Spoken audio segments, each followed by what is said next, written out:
waktunya karena di sini saya akan berbagi tentang budaya positif. Sebelumnya, mari kita buka pertemuan pada siang hari ini dengan berdoa. Minta tolong Bunda Rizka berdoa aja.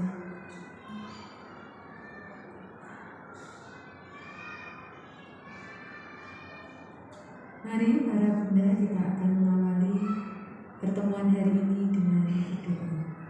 Dalam nama Bapa dan Putra dan Roh Kudus. Amin.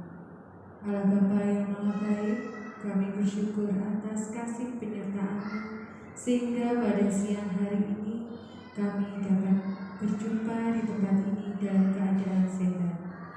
Bapa yang penuh kasih, kami mohon berkat penyertaan-Mu dalam kegiatan kami siang hari ini. Semoga kami dapat mendengarkan dan kami dapat mendapatkan ilmu dari apa yang akan kami dengarkan hari ini. Dan semoga kami dapat menjadi semakin semangat juga memberikan yang terbaik untuk anak-anak didik kami. Bapa yang penuh kasih, berkatilah kami dan bimbinglah kami, sertailah kami, sehingga kami dapat mengikuti kegiatan ini dari awal, pertengahan hingga akhir nanti. Semua doa ini kami serahkan ke dalam nama-Mu demi Kristus Tuhan dan pengantara kami. Amin. Dalam nama Bapa dan Putra dan Roh Kudus. Amin. Terima kasih Bunda Priska. Baik para Bunda, nah, masih semangat ya para Bunda ya. Kita mau semangat pagi dulu ya. Semangat pagi, semangat dan ceria bersahabat. Baik, hari ini saya akan berbagi tentang budaya positif. Mengenai judul budaya positif, sebelumnya kira-kira apa yang para Bunda bayangkan tentang budaya positif? Sesuatu yang baik. Terima kasih Bunda Wani. Kemudian sesuatu yang baik. Sesuatu yang baik. Kebiasaan yang baik. Terima kasih Bunda Tim dan Bunda Rita, kompak ya. Kebiasaan yang baik. Nah, kebiasaan yang baik. Jadi segala sesuatu yang kita lakukan yang baik dan itu menjadi suatu kebiasaan, dan di sini disebut dengan budaya positif. Sebelumnya perkenalkan saya ya, Hajar Alina Sari, CGP Angkatan 9. Ini merupakan salah satu materi yang kami peroleh dari Diklat Guru Penggerak ini. Kita masuk di konsep inti budaya positif, yaitu yang pertama perubahan paradigma belajar. Ya, perubahan paradigma belajar tentunya di sini konteksnya itu sesuatu yang berubah. Itu berarti dari sesuatu yang kurang baik menjadi baik. Terima kasih Bu Datin. Jadi sebelumnya dan sesudahnya karena mengalami suatu perubahan. Perubahan paradigma belajar. Kemudian yang kedua yaitu tentang disiplin positif. Disiplin positif di sini semakin fokus ya, karena masih di dalam budaya positif itu di dalamnya ada disiplin positif. Baik. Kemudian nilai-nilai kebajikan. Nilai-nilai kebajikan. Ya, nilai-nilai kebajikan merupakan salah satu yang perlu kita munculkan lagi, ingatkan lagi dan terapkan lagi tentunya di dalam pembelajaran bersama anak-anak kita. Kemudian kebutuhan dasar manusia. Ya, kebutuhan dasar manusia. Setiap manusia mempunyai kebutuhan dasar masing-masing ya. Walaupun intinya sama, tetapi kita mempunyai kebutuhan yang beragam. Jadi antar satu manusia dengan manusia yang lain itu berbeda. Kemudian motivasi perilaku manusia. Di dalam setiap perilaku kita itu tentu ada suatu motivasi yang mendasari perbuatan kita tersebut. Ya. Kemudian posisi kontrol guru, ya, posisi kontrol guru, kemudian keyakinan kelas dan segitiga restitusi. Dari 8 ini kira-kira yang masih asing apa Bunda? Apakah ada yang masih asing? Belum pernah mendengar, baru kali ini. Segitiga restitusi. Baik, nanti kita akan lihat bersama segitiga restitusi. Kita masuk di dalam pembelajaran dengan paradigma baru. Nah, dalam kurikulum Merdeka ini, ya, bersyukur sekolah kita sudah menjadi sekolah penggerak dan kita sudah belajar bersama tentang kurikulum Merdeka. Tentunya kita tidak asing dengan istilah profil pelajar Pancasila. Ada berapa dimensi para Bunda? 5. Apa saja?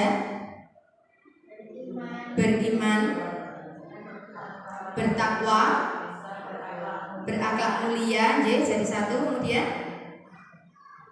mandiri, kreatif, bernalar kritis, berkebinekaan global, gotong royong. Jadi ada berapa para Bunda? 5 apa 6? 6, ada 6, ada 6. Pembelajaran dengan paradigma baru merupakan pembelajaran yang dirancang berdasarkan prinsip pembelajaran berdiferensiasi sehingga para peserta didik belajar sesuai kebutuhannya berdasarkan tahap perkembangan sesuai teori psikologi modern untuk mewujudkan profil pelajar Pancasila. Jadi goalnya itu nanti ya, goalnya di terwujudnya atau terciptanya, terbentuknya ya profil pelajar Pancasila. Kemudian selanjutnya kita akan masuk dalam miskonsepsi tentang teori kontrol. Istilah kontrol, apa yang ada di dalam benak kita? Kontrol, mengendalikan. Ada lagi, jadi sesuatu yang terkontrol, sesuatu yang terkendali. Nah, di sini ternyata hanya ilusi guru mengontrol murid. Paradigma lama kita itu guru itu pasti bisa mengontrol muridnya, ya. Pemikiran saya juga seperti itu. Wah, guru itu harus bisa mengontrol muridnya. Nah, ternyata di sini kita belajar bersama itu adalah hanya sebuah ilusi. Ilusi bahwa semua penguatan positif, efektif, dan bermanfaat. Ilusi bahwa kritik dan membuat rasa bersalah mampu menguatkan karakter. Itu hanya ilusi dan ilusinya. Ilusi bahwa orang dewasa berhak memaksa. Nah, di sini kita akan memperdalam tentang teori kontrol. Kita bayangkan kita sedang menggenggam sesuatu, ya, menggenggam sesuatu. Nah, genggaman kita itu apakah dengan bujukan, rayuan, ajakan atau dari luar ya, itu bisa mengontrol kita. Ya, contoh kita menggenggam sesuatu yang sangat berharga. Nah, kita ketemu dengan teman kita ditanya, tolong itu dibuka dong genggamanmu itu apa tau? Contoh ada teman yang penasaran dengan genggaman yang kita tutup ini. Yang kita genggam, yang kita tutup ini adalah pasti sesuatu yang sangat berharga. Apakah kita akan membuka saat kita bertemu dengan teman? Tidak, Bunda Tin menjawab tidak. Kenapa Bunda Tin? Tidak.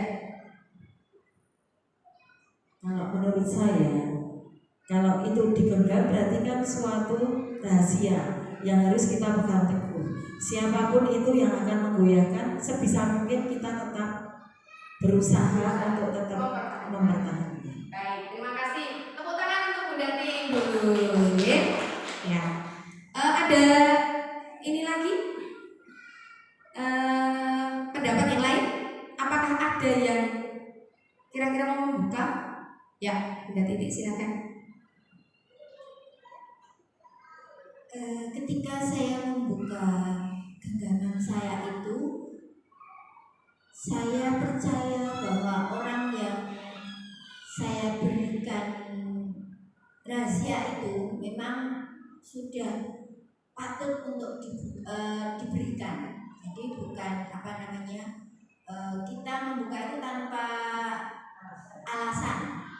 Jadi kita buka itu ya karena ya satu percaya bahwa orang itu memang benar-benar mau tahu dan bisa menjaga rahasia itu. Jadi ketika membuka sesuatu yang kita genggam itu kepada orang lain itu atas dasar kepercayaan. Begitu. Terima kasih Bunda Titi. Tepuk tangan untuk Bunda Titi. Ya.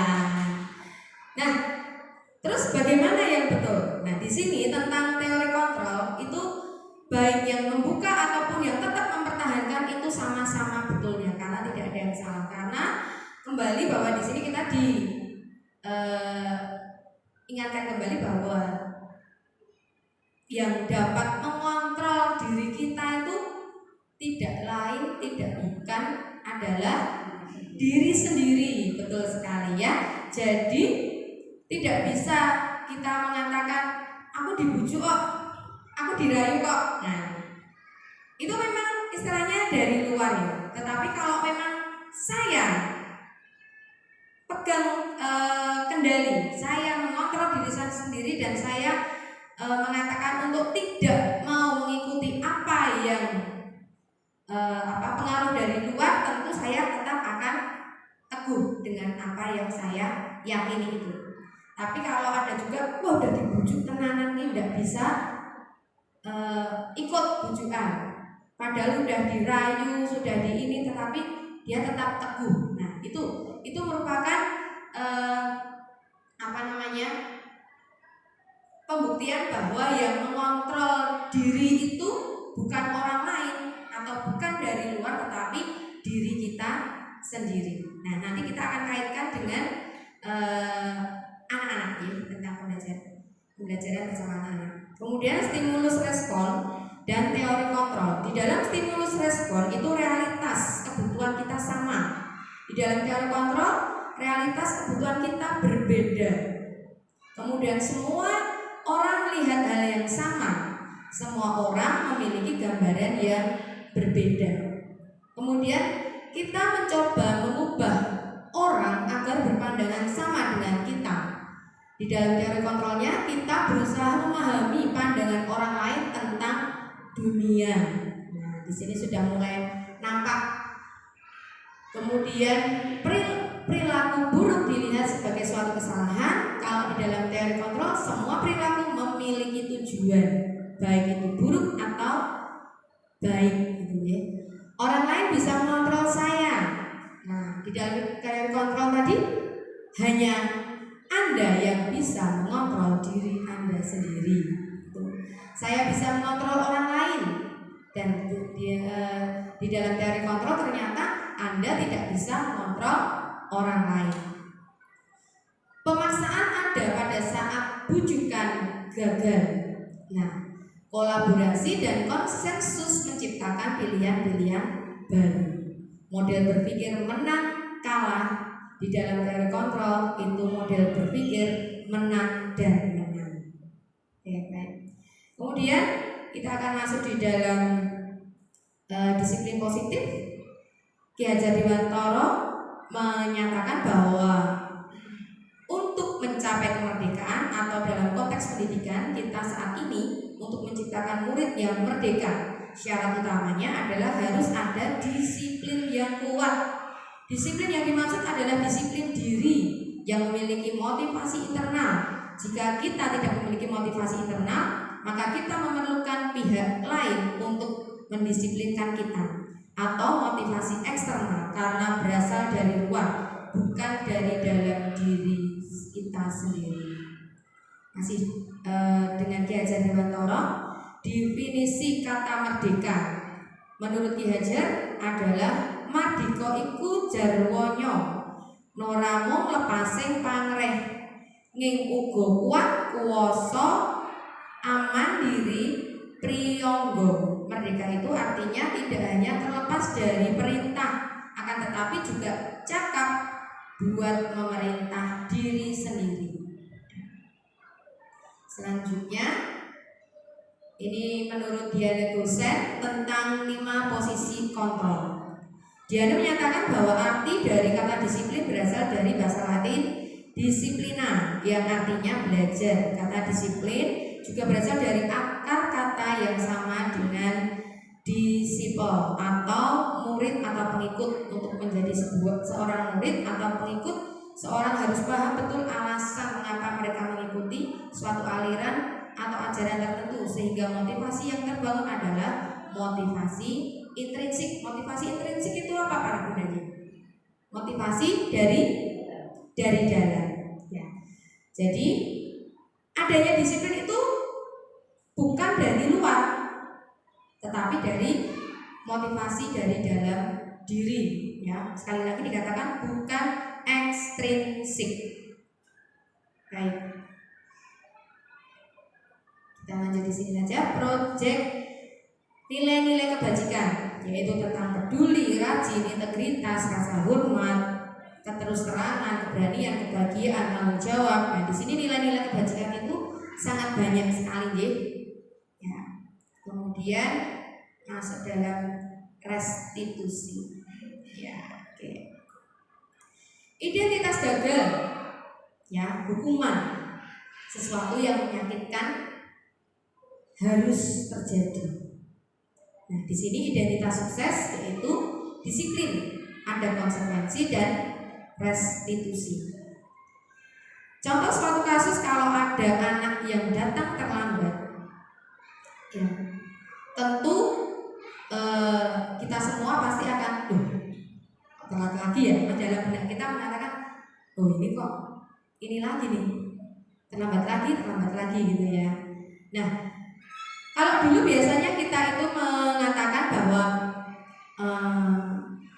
kalau anak-anak terlambat, biasanya apa yang dilakukan para bunda menyikapi anak terlambat yang biasa terjadi? Anak terlambat biasanya Pertama kita tanya dulu. kenapa datang.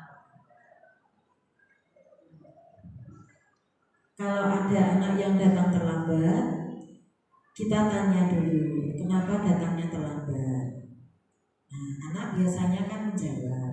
Dan anak itu kalau menjawab biasanya jujur. Misalnya bangun kesiangan atau tadi bannya bocor, itu pasti jujur. Itu dulu. Nah, tapi kalau sekarang, kalau ada anak terlambat, kita kan tidak boleh ini ya, menginterview ke anak. Ya, tapi tetap kita kan harus tahu penyebabnya apa. Karena kalau tidak ditanya, nanti kan kalau diulang-ulang kan berarti jadinya malah tidak bagus, tidak disiplin anak. Seperti itu. Terima kasih. Tepuk tangan untuk Bunda Ti matur nuwun ya.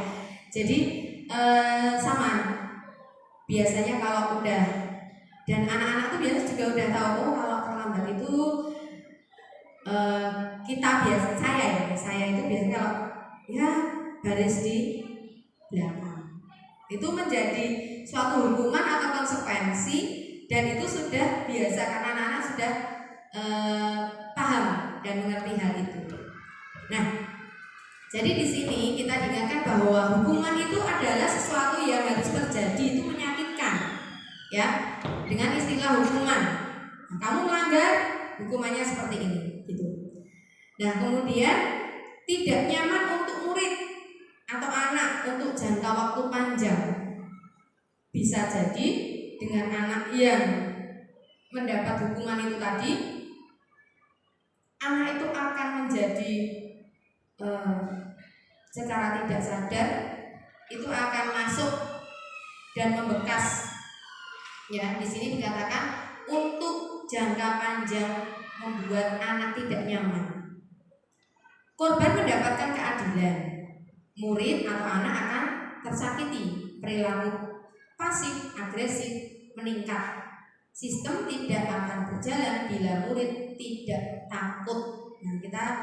Nah, saya sendiri pernah mengalami bahwa suatu kali ada anak yang luar biasa ya, istimewa. Jadi sudah berulang kali. Nah, seperti itu dia tidak merasa takut melakukan suatu kesalahan itu yang berulang-ulang. Nah, itu kalau saya istilahnya menjatuhkan hukuman pada anak tersebut dan dia tidak punya rasa takut, itu tidak akan berjalan. Jadi sistem hukuman yang saya berikan itu tidak akan berjalan. Nah, di sini kita akan belajar bersama tentang identitas sukses, disiplin dengan konsekuensi atau restitusi. Dengan konsekuensi sesuatu harus terjadi tidak nyaman untuk murid atau anak untuk jangka waktu pendek. Korban bisa diabaikan, murid atau anak dibuat tidak nyaman. Penguatan hanya bertahan dalam jangka waktu pendek, memerlukan monitoring dan supervisi terus-menerus dari guru. Untuk restitusi, di sini restitusi merupakan pilihan menguatkan untuk murid atau anak dalam jangka waktu panjang.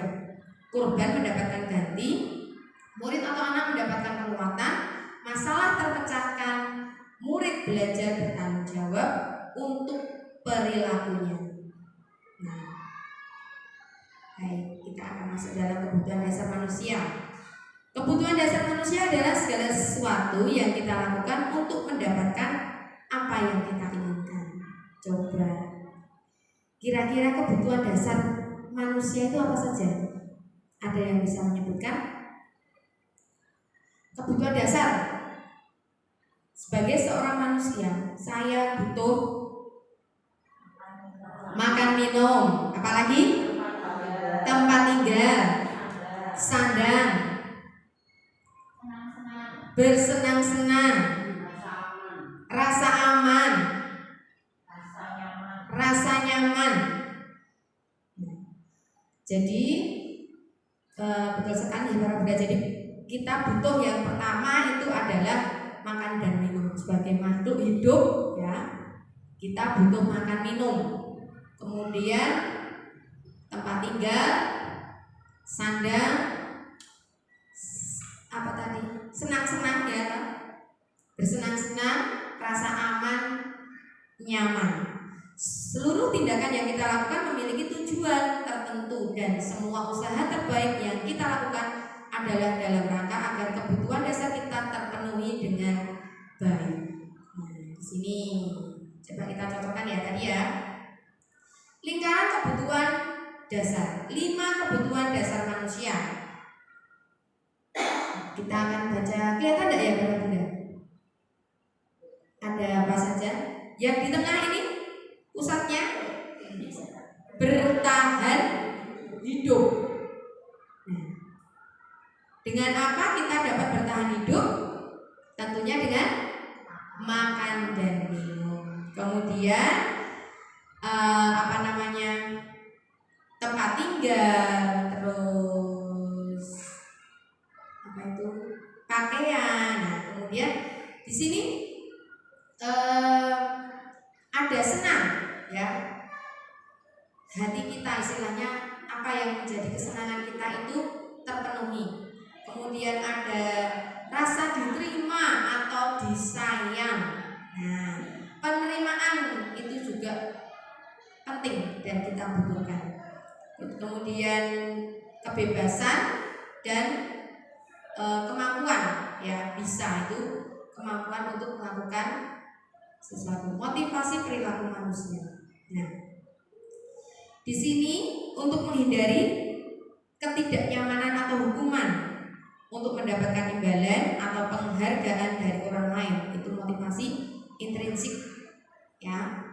Kemudian untuk menjadi orang yang mereka inginkan dan menghargai diri sendiri dengan nilai-nilai yang mereka percaya.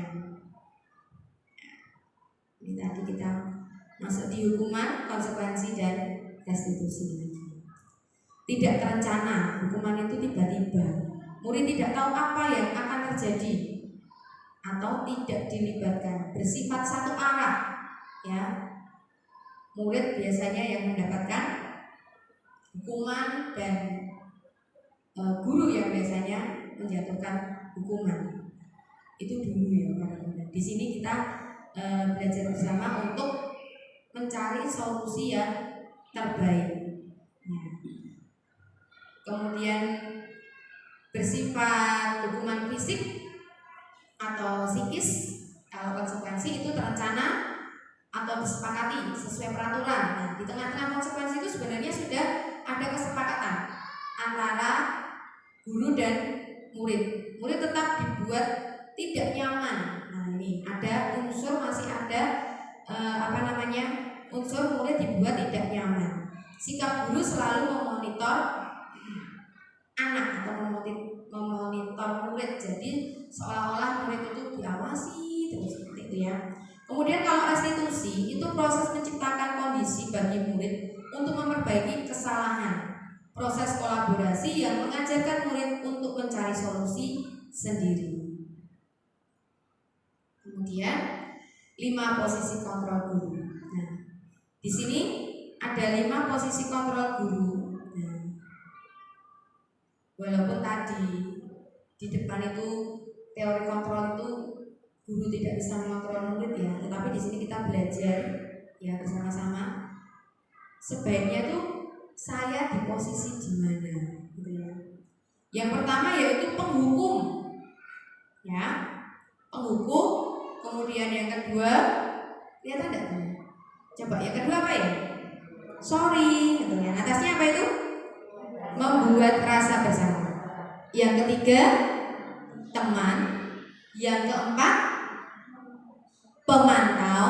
Dan yang kelima, manajer. Seperti apakah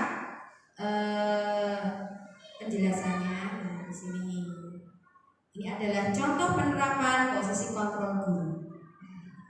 Nah, ini tadi sudah disinggung di depan ya sedikit ya. Kasus anak datang terlambat.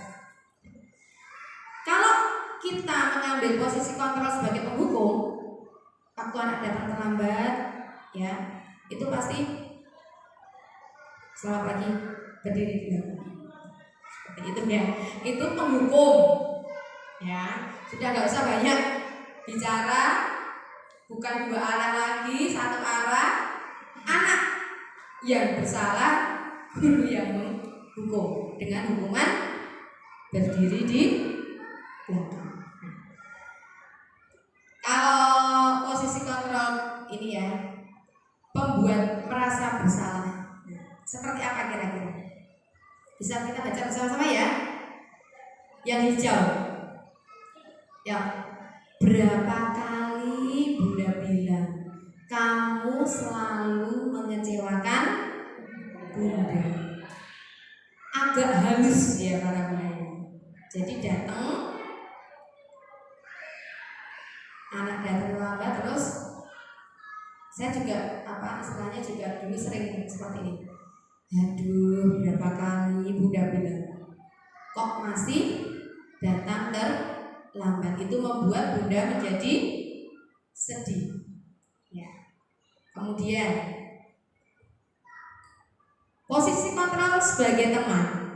Coba masih pada kasus yang sama, anak datang terlambat, boleh minta tolong Bunda Dita untuk membacakan. Ayo dong, ikuti aturan sekolah. Bantu Bunda ya. Kali ini saja, tidak apa-apa, besok jam 2 lagi ya. Nah, terima kasih Bunda Dita. Nah, ini sebagai teman ya. Jadi bahasanya juga sebagai teman. Ayo dong, ikutin aturan sekolah. Bantu Bunda ya. Kali ini saja. Boleh lah. Nggak apa-apa lah datang terlambat ya. Besok jangan diulangi lagi. Itu posisi sebagai teman. Kalau posisi sebagai pemantau, minta tolong Bunda Endah. Yang hijau. kamu sudah melanggar peraturan. Kamu tahu konsekuensinya kan? Terima kasih Bu Enda. Nah, ini sebagai pemantau, jadi hanya melihat, ngawasi ya. Kamu sudah melanggar peraturan, kamu tahu kan konsekuensinya. Nah, seperti itu. Itu sebagai pemantau. Baik. Selanjutnya, oke. Nah, posisi kontrol sebagai manajer yaitu ini yang terakhir. Mari kita baca bersama-sama dengan penuh semangat ya. Ya. 1, 2, 3. Apakah kamu tahu kesalahanmu? Kira-kira bagaimana cara memperbaikinya? Nah, di dalam posisi manajer itu anak dilibatkan. Ya. Jadi kita mengajak anak untuk berpikir bersama. Apakah tahu nggak kesalahanmu apa? Nah, memang saat anak datang terlambat itu memang dia melakukan suatu kesalahan atau melanggar katakan peraturan atau tata tertib ya seperti itu ya. Nah, tapi di sini posisi kontrol sebagai manajer yaitu apakah kamu tahu kesalahanmu? Kira-kira bagaimana cara memperbaikinya? Kita mengajak anak untuk mencari solusi bersama. Nah, sekarang kita cek posisi kontrol apakah aku? Nah ini, saya kecewa sekali dengan kamu. Nah, seperti itu. Kira-kira posisi kontrol apa itu? Apa Bu Dati? Saya kecewa sekali dengan kamu. Posisi kontrolnya pemantau. Setuju? Saya kecewa sekali dengan kamu. Saya kecewa sekali dengan kamu. Ya. Nah, nih bisa di posisi kontrol. Kalau memantau itu biasanya tidak diikut sertakan perasaan kita. Ya. Jadi ini lebih tepatnya ke membuat rasa bersalah atau apa ya tadi? Kita cek dulu ya. Nah ini ya. Nah, membuat rasa bersalah, kecewa. Gitu. Kemudian lanjut lagi. Kamu tidak pernah benar melakukannya. Wes dikandani bolak-balik, orang tahu mudeng, orang tahu bener. Ini kira-kira berada di posisi kontrol sebagai apa kita? Kalau seperti ini, ada yang tahu? Tidak pernah benar melakukannya. Ini bisa masuk di pemantau. Yang mana? Merasa bersalah. Ya, itu juga bisa ya. Jadi anak itu merasa aku kok keliru terus gitu ya. Aku kok membuat apa yang aku lakukan itu kok selalu salah. Nah, yang ini, apa rencanamu untuk menyelesaikan masalah ini? Sebagai apa? Teman? Manajer. Jadi dilibatkan untuk tindakan selanjutnya, solusinya ya. Setelah melakukan kesalahan ini, rencanamu bagaimana untuk menyelesaikannya? Baik, kalau yang ini, ayolah lakukan demi Bunda ya. Sebagai apa? Bunda ini apa? Biar kedengeran Bu. Oke, sebagai teman, betul J. Jadi terima kasih Bunda Meni sebagai teman ya di sini. Ayolah lakukan demi Bunda ya. Kita memposisikan diri sebagai teman. Baik. Posisi kontrol apakah aku? Kamu tidak akan mendapat nilai jika tidak mengerjakan tugas. Apa ini? Penghukum. Jika tidak mengerjakan tugas. Nah, itu tadi kita sudah belajar bersama tentang posisi kontrol kita. Nah, jadi sebagai seorang guru kita mempunyai tugas dan fungsi, ya, peran istilahnya itu juga sebagai posisi kontrol. Nah, keyakinan kelas, ya, keyakinan kelas cukup asing juga, ya, karena pada pembelajaran yang terdahulu kita istilahnya belum ada, ya, istilahnya keyakinan kelas. Biasanya dulu pakainya apa para bunda? Tata tertib kelasku, ya, tata tertib kelasku itu, ya. Sebelum pembelajaran selalu menyebutkan itu, diingatkan. Nah, di sini hampir sama dengan tata tertib kelasku. Tetapi di sini kita sedikit mengubah dengan istilahnya keyakinan kelas. Jadi sesuatu yang diyakini bersama, sudah disepakati bersama. Dan di dalam tata tertib kelasku dulu itu waktu penyusunannya itu biasanya kita susun, ya, para bunda. Yang menyusun adalah sekolah, ya, sekolah atau guru yang ada di kelas masing-masing. Nah, di dalam keyakinan kelas ini, nah, itu kita lebih melibatkan anak-anak, ya, semua anak yang ada di dalam kelas. Mengapa keyakinan kelas? Mengapa bukan peraturan kelas? Ya, kita akan lihat. Nih, bersifat abstrak berupa pertanyaan universal dibuat dalam pernyataan positif sedikit saja agar mudah diingat sesuai dengan kondisi kelas dan mudah diterapkan. Pembentukan keyakinan kelas, ya. Oke, baik. Saat di sini saya akan sharing sedikit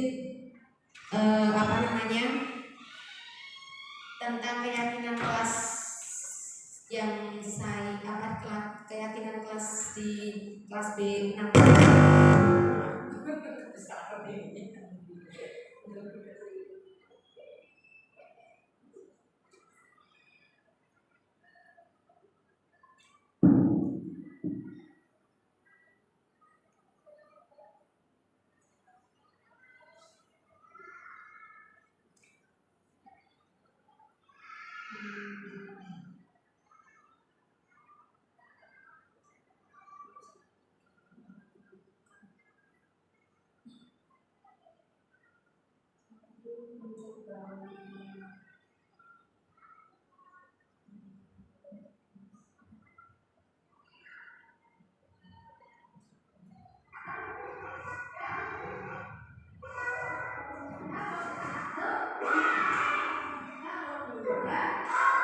Saya sedikit, ya,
Ini membujuk supaya Daryl mau maju ke depan, tetapi anaknya memang pendiam ya, jadi dia nggak mau ke depan. Saya coba datangi, saya tanya pelan-pelan, ya. Dan teman-teman yang lain semangat sekali, mereka juga kepengen tahu apa yang terjadi dengan Daryl, kenapa kok datang terlambat.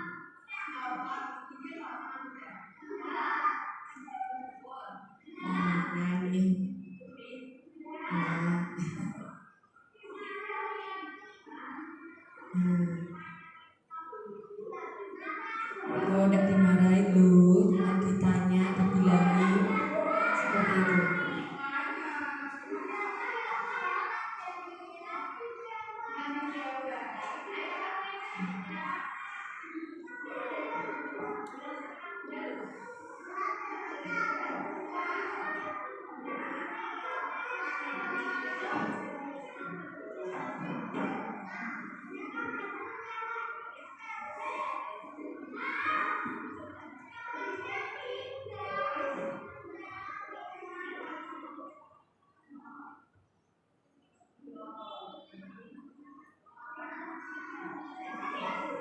Ini karena tadi spontan, jadi saya kasih handphonenya hanya di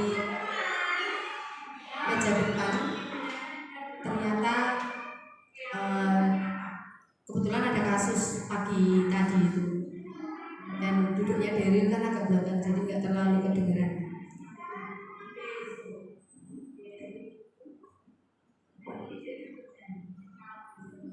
Nah, ini Daryl sudah mulai berjanji untuk besok datang tepat waktu.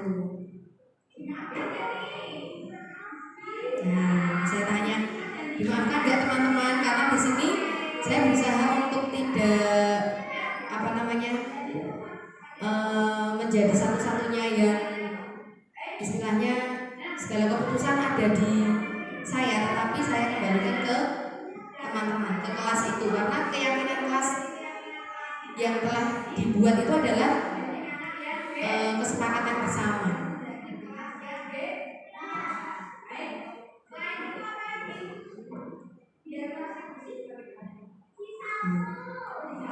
Di dalam keyakinan kelas atau di keyakinan kelas ini, guru hanya memberikan pertanyaan pemantik. Jadi anak-anak itu kepengen kelas kita menjadi seperti apa, seperti itu. Nanti anak-anak yang akan menyampaikan pendapatnya.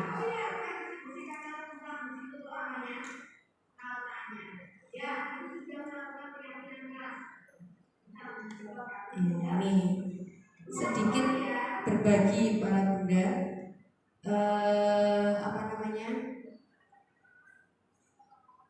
saya baru ingat tadi juga, mungkin saya coba rekam karena awal membentuk keyakinan kelas itu tidak terdokumentasikan. Jadi waktu saya awal dengan anak-anak itu tidak terdokumentasikan. Jadi saat ini tadi itu saya berusaha mendokumentasikan.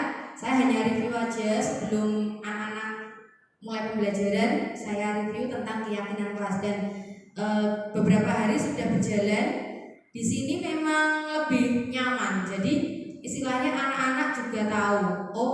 kalau datang terlambat. Keyakinan kelas di B6 salah satunya adalah datang tepat waktu yang pertama. Jadi awal-awal beberapa anak masih terlambat, hampir ada 3 sampai 5 anak terlambat. Nah, saat itu saya bentuk, kemudian besoknya tinggal satu anak itu pun waktu datang sudah, saya belum tanya apa-apa sudah istilahnya tahu ya, jadi resah, sudah ya galau duluan gitu ya, sudah bunda maaf ya, sudah seperti itu. Nah itu juga kemarin saya sudah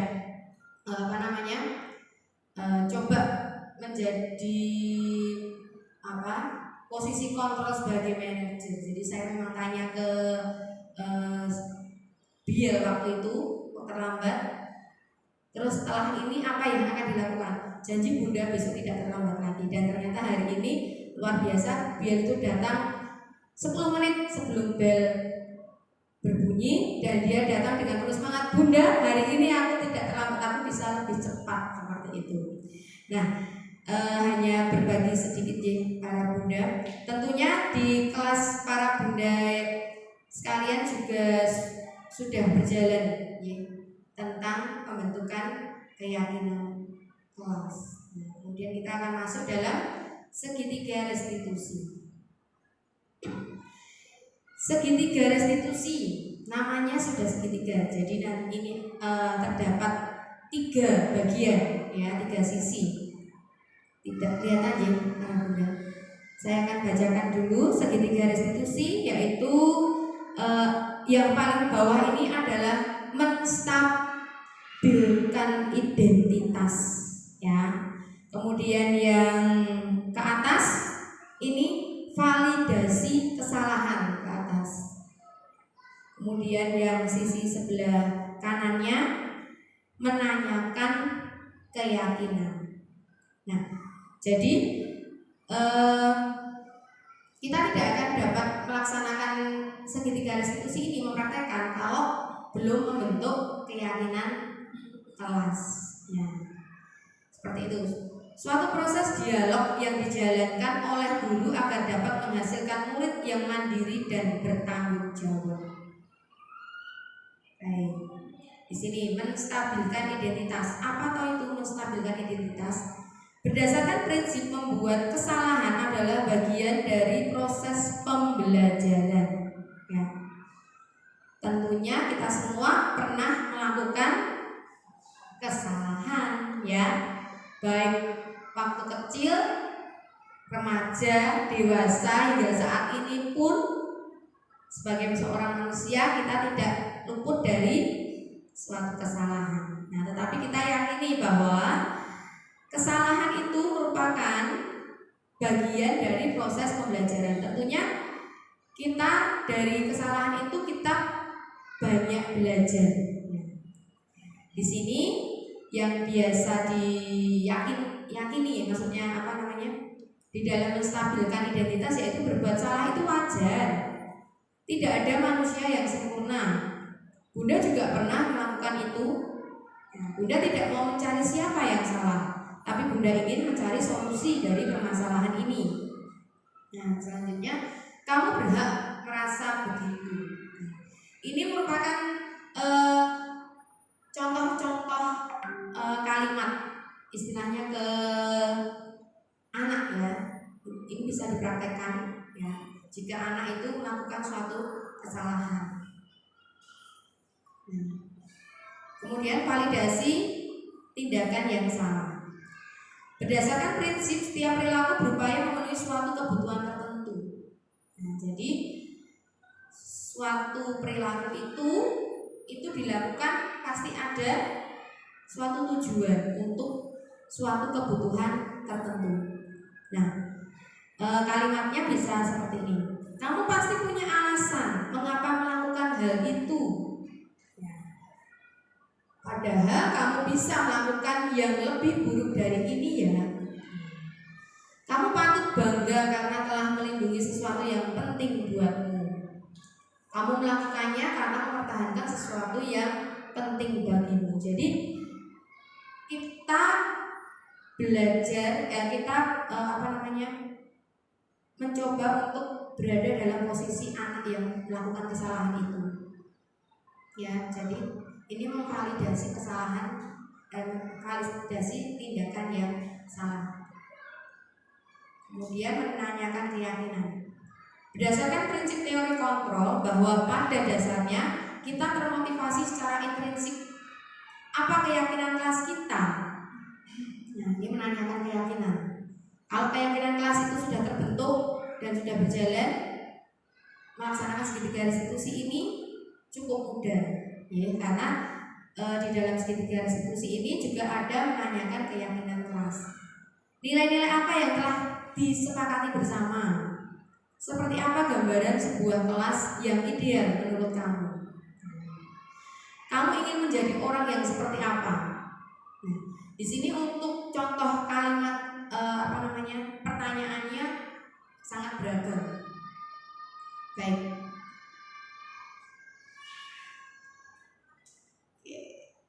Nah, sebelum masuk dalam penutup kita akan coba kita praktek sebentar nih.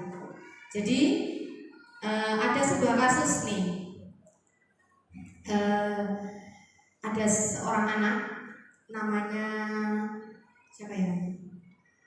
Rosi gitu aja ya. Rosi ini cowok apa cewek ya? Oh, Valentino Rosi cowok ya. Cowok aja, Rosi ini saat pembelajaran itu dia keluar masuk wirawiri ceritanya ini. Pipis. Gak ada 5 menit pipis lagi. Gak ada 5 menit pipis lagi. Sampai teman-temannya itu teman-temannya itu istilahnya sudah berkomentar. Bunda Rosi loh, bunda wirawiri dari tadi gitu ya. Dia izin seperti itu. Nah, bagaimana ya kita melakukan segitiga restitusi untuk anak yang bernama Rosi yang wirawiri ke belakang terus? Alasannya dia itu kebelet pipis terus. Nah, ini kan banyak kemungkinan masalah kesehatan, atau memang dia hanya usil. Suatu saat di kelasnya Rosi itu ada guru pengganti karena bundanya sedang rapat. Jadi dipegang oleh bunda pengganti. Nah, bundanya namanya Bunda Tuti sih. Tidak ada namanya Bunda Tuti ya. Bunda Tuti, bukan Bunda Titi. Nyaris. Bunda Tuti aja. Bunda Tuti ini bundanya Rosi. Tapi Bunda Tuti itu kan rapat nih ceritanya. Jadi yang menggantikan Bunda siapa? Bunda Anis ada ya? Tidak ada ya? Bunda Anis. Ya? Oh, Bunda Anis ya. Nyaris lagi. Bunda Anis ini bingung mau negur, ya cuma sekedar kok kamu bisa kenapa? Hanya sebatas itu. Tapi Bunda Anis ini tidak melakukan segitiga restitusi. Kemudian Bunda Anis ini menyampaikan kepada Bunda Tuti kalau Rosi istilahnya wirawiri terus ke kamar mandi. Yo, di sini kita akan praktek bersama ya. Masih ada beberapa menit. Boleh minta bantuan. Kita sama-sama belajar. Minta bantuan 2 orang bunda ini, relawan dong yang sudah mulai tekuk-tekuk boleh maju ke depan. Ayo bun. Siapa bun?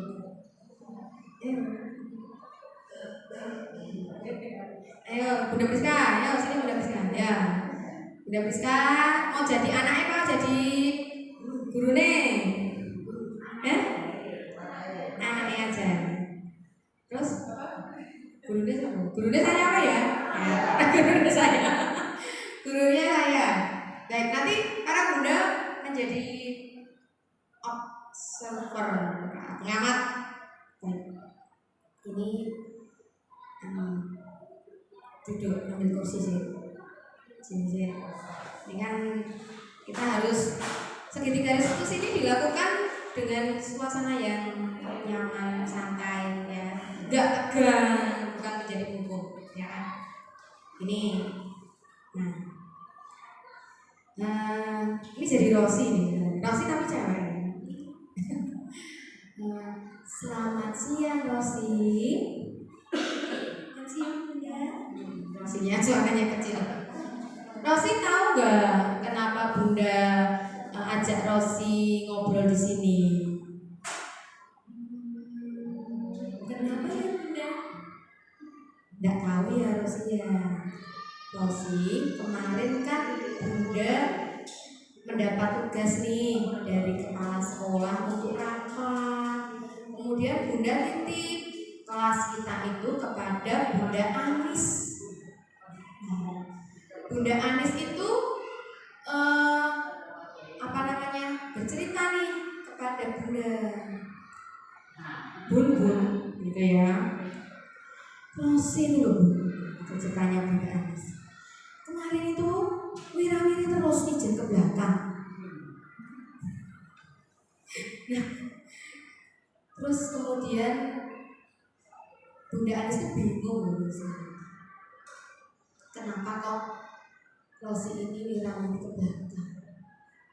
Waktu Bunda Anis tanya kepada Bunda, Bunda apa Rosi itu sedang sakit seperti itu.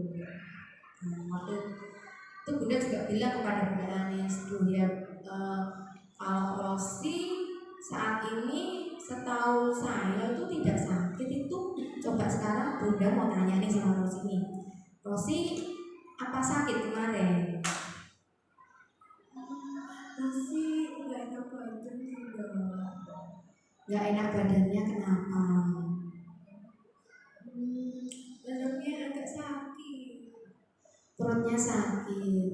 Tapi waktu izin pipis itu pipis beneran atau pup keluar nggak?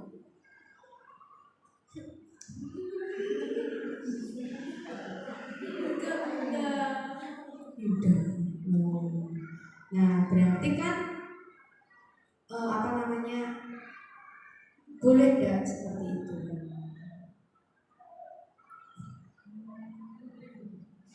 Boleh nggak sih? Oh nggak boleh. Iya. Kalau perutnya sakit, ya Rosi bilang saja sama Bunda Anis yang waktu itu ada di kelas, ya. Rosi bilang nggak apa-apa kok, orang melakukan suatu kesalahan itu wajar. Ya, Bunda juga pernah melakukan hal yang sama, tetapi di sini kita harus tambah hebat ya. Jadi kalau Rosi sedang tidak enak badan, Rosi minta ke Bunda Anis bilang, Bunda Anis, Rosi baru sakit perut seperti itu. Nanti minta tolong diobati, dikasih minyak atau bagaimana seperti itu. Nah, terus itu sesuai dengan keyakinan kelas kita enggak ya? Kalau seperti itu? Tidak. Nah, selanjutnya apa yang bisa dilakukan untuk memperbaiki kesalahan itu? Masih mau minta maaf Bunda. Minta maaf sama siapa? Sama Bunda Anis. Baik. Nanti setelah ini Rosi minta maaf kepada Bunda Anis ya. Dan untuk selanjutnya apa yang akan Rosi lakukan? Rosi mau nurut, mau pinter Bunda. Baik. Nah, Rosi sudah berjanji ya, mau nurut dan mau pinter. Tentunya boleh diulang lagi atau tidak seperti itu? Tidak. Baik. Terima kasih Rosi. Nanti setelah ini Rosi bisa minta maaf kepada Bunda Anis. Baik. Terima kasih Bunda Priska. Nah.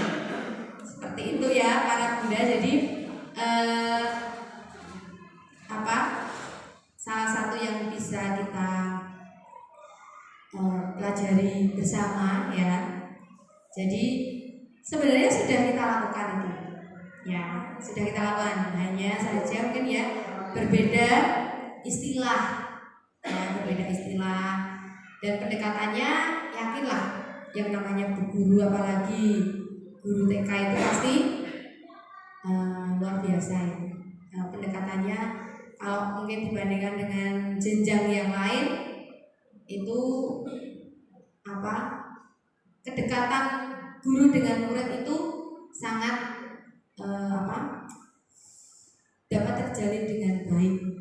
Gitu. Bersyukur ya kita berada ditempatkan Tuhan untuk melayani anak-anak usia dini. Nah, baik para bunda, di sini sudah sampai di penutup. Dalam penerapan program disiplin positif, hendaknya guru memiliki standar profesional dan sosial yang baik, di mana guru mampu merefleksi dirinya dalam posisi kontrol saat ini. Bagaimana perjalanan dirinya sebagai among atau manajer yang menuntun murid-muridnya menjadi insan yang mandiri, merdeka dan bertanggung jawab. Baik, kita akan tepuk cinta dulu karena kita akan semakin penuh dengan cinta dalam melayani anak-anak kita. Tepuk cinta. Aku cinta, kamu cinta, semua cinta. Cuk cuk. Wah, terima kasih para bunda sekalian. Kita akan tutup pertemuan hari ini dengan doa.